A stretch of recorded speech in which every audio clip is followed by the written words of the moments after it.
Greetings and welcome to the Reparenting Daily podcast. In this podcast, we'll dive deep into reparenting, exploring all of the tools and resources that you'll need to help you along your journey. This podcast is divided into 3 sections. The first is a daily reading. The second is a discussion of the reading, followed by suggested journal prompts. And the last section is a peaceful meditation for closing.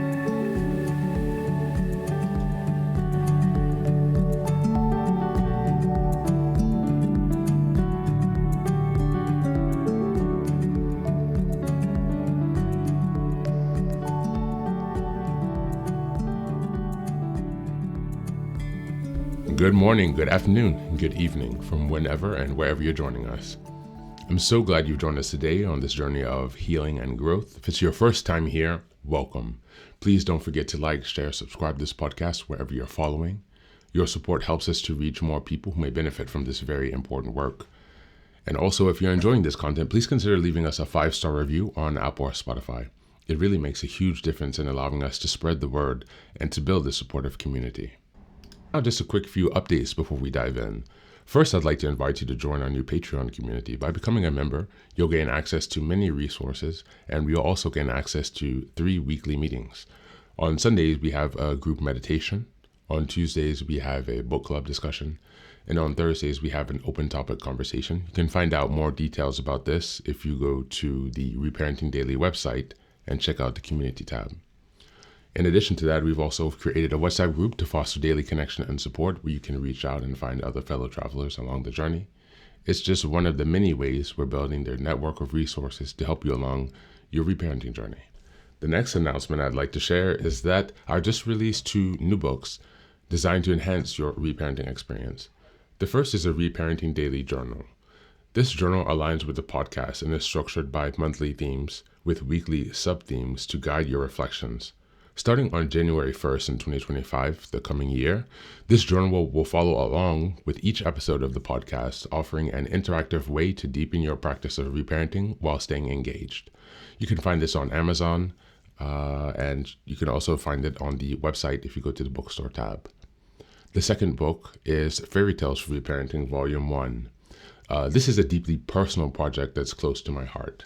It's a collection of fairy tales crafted to inspire hope, connection, and healing for your reparenting journey.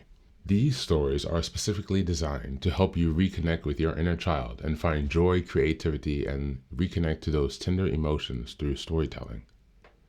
Think of it as a playful yet profound companion on your reparenting journey. Volume 1 is now available, and I'm also working on the 2nd and 3rd volumes that will be coming earlier next year. You can find both of these books on the Reparenting Daily website under the bookstore tab, or you can search them directly on Amazon. Now, looking ahead, as we approach the 2nd year of this podcast, we're excited to introduce more interactive and engaging content.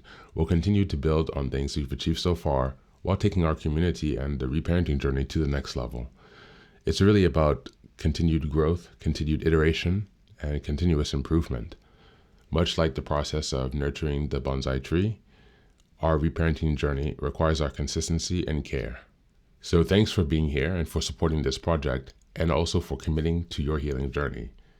Now, without further ado, let's dive into today's practice. Today's reading is from the book Assertiveness, How to Stand Up for Yourself and Still Win the Respect of Others. Today we'll be reading the Bill of Rights of Assertiveness. The Bill of Rights of Assertiveness from Manuel J.'s book, When I Say No or Feel Guilty, is a set of rules that give you an internal fortitude and serves as a reminder that you're worthy of respect. Shifting your mindset and using these rights as boundaries will allow you to assert your needs and wants calmly. It will help remove any passive feelings like guilt, doubt, and fear that cause you to second-guess your decisions or actions. Assertive Right 1. I have the right to judge my own behavior, thoughts, and emotions, and to take responsibility for their initiation and consequences. The behavior of others may have an impact on me, but I determine how I choose to react and/or deal with the situation. I alone have the power to judge and modify my thoughts, feelings, and behavior. Others may influence my decisions, but the final choice is mine. Assertive Right 2. I have the right to offer neither reason nor excuse to justify my behavior. I need not rely on others to judge whether my actions are proper or correct.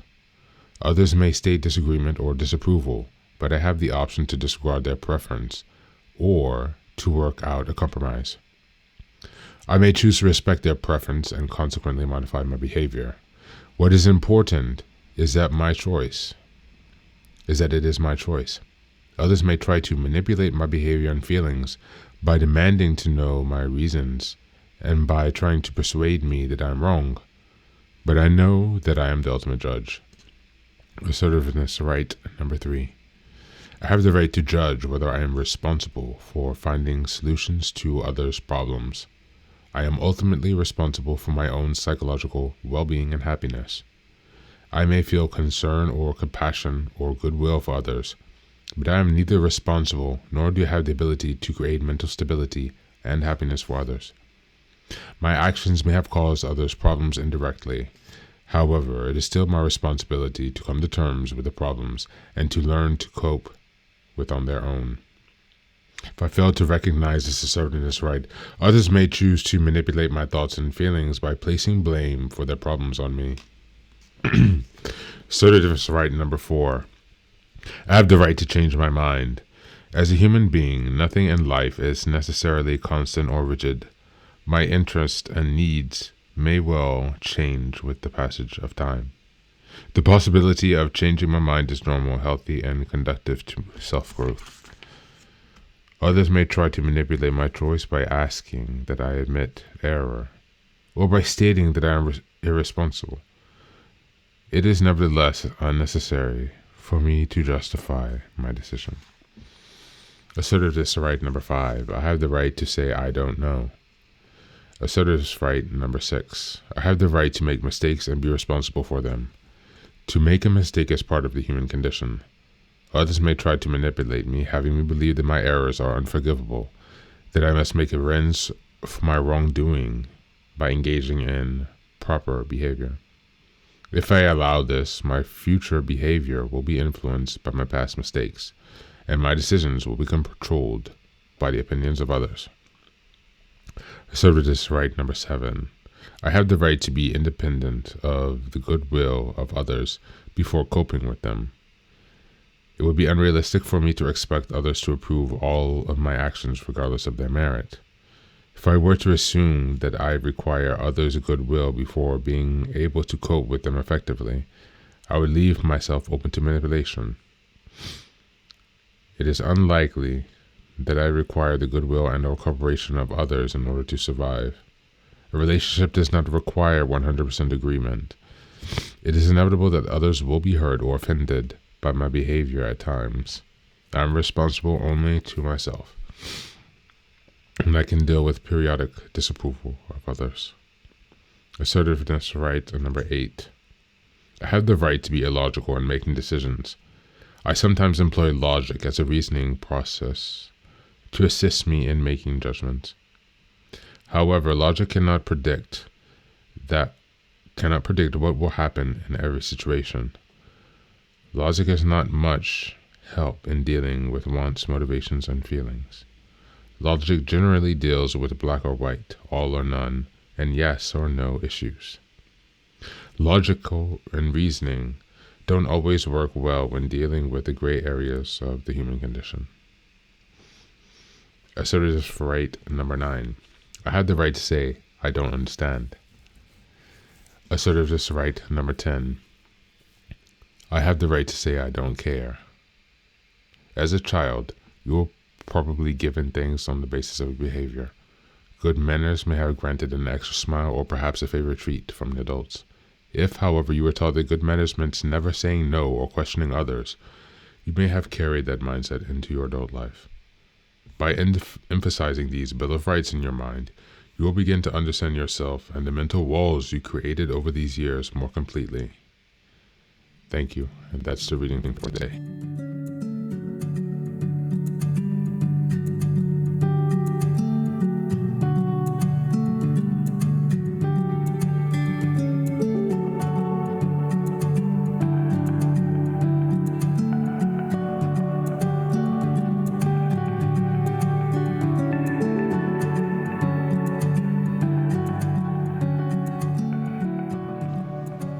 Welcome back. Today's reading is from Manuel Smith's When I Say No, I Feel Guilty, focusing on the Bill of Rights, as it's mentioned in the Assertiveness book. Focusing on the Bill of Rights, which is a cornerstone of assertiveness training, reminds us of our fundamental rights as an individual. For anyone on the reparenting journey, these rights are empowering because they help us reclaim boundaries and self-respect we may not have been taught. When we grow up in dysfunctional or neglectful environments, we are often conditioned to suppress our needs, please others, or avoid conflict. The Bill of Assertive Rights provides a more powerful framework to challenge that condition and advocate for our true selves. One of the most liberating aspects of these rights is the permission they give us to live authentically. For instance, the right to say no without feeling guilty, the right to make mistakes, are transformative with the reparenting. These rights teach us that we don't have to earn our worthiness by being perfect or always accommodating others. Instead, we have the right to set boundaries and prioritize our well-being. Reparenting is about showing up for ourselves with love and respect, and assertiveness is one of those tools that we use to do that. As we integrate these rights into our lives, we learn to communicate with confidence and clarity. This isn't about being aggressive or dismissive of others' needs, but rather about finding balance. It is practice of honoring your inner child's needs while navigating relationships with integrity. The Bill of Rights of Assertiveness is a guide to becoming the parent and protector your inner child needs, teaching you to hold space for yourself without guilt or fear. As we look at the journal prompts for today. Number 1, which of the Assertiveness Bill of Rights feels most empowering to you and why? How can you begin to incorporate this into your daily interactions? Number 2, think about a time when you felt guilty for asserting yourself. What could you have said or done differently to honor your needs without guilt? Number 3, what boundaries or decisions have you avoided because of fear or people-pleasing? How can you practice using your assertive rights to navigate these situations? Thanks for being here, and as always, take care of yourself and do be well.